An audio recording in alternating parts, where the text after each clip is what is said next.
একজন ব্যক্তি 15 টাকায় 30টি লেবু কেনে। 25% লাভ করতে হলে 15 টাকায় কতটি লেবু বিক্রি করবে?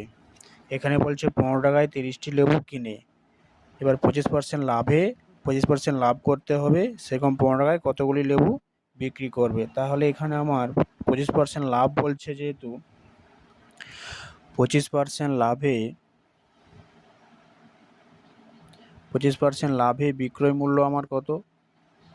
100 টাকায় যদি কিনে আমি, তাহলে বিক্রি করব কত? 25% লাভে 125 টাকায়। 125 টাকায় বিক্রি করব। তাহলে আমার ক্রয় মূল্য যদি 100 হয়,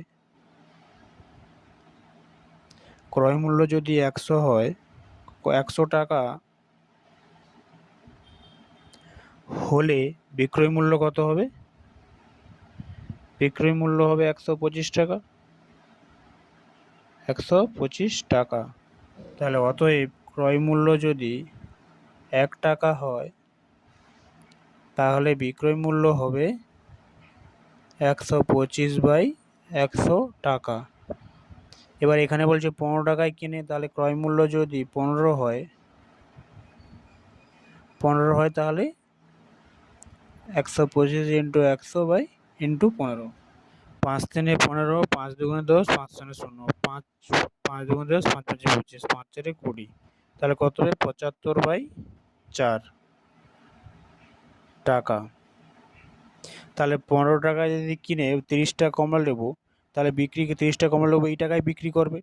অতএব 75/4 টাকায় বিক্রি করে 30টি লেবু। তাহলে 1 টাকায় বিক্রি করবে 30/75/4। এবার বলছে 15 টাকায় কতগুলি কমলা লেবু বিক্রি করবে, তাহলে 15 টাকায় বিক্রি করে 30, 75/4 ইন্টু 15, এটা ক্যালকুলেশন করব। 75 উপরে 4 থাকবে 15, 5 3 15, 5 5 5 10, 3 4 12, এই শূন্য কাটলাম, এই 4 কাটলাম, তখন 30টি। তাহলে 15 টাকায় আমার 30টি কমলা লেবু বিক্রি করবে।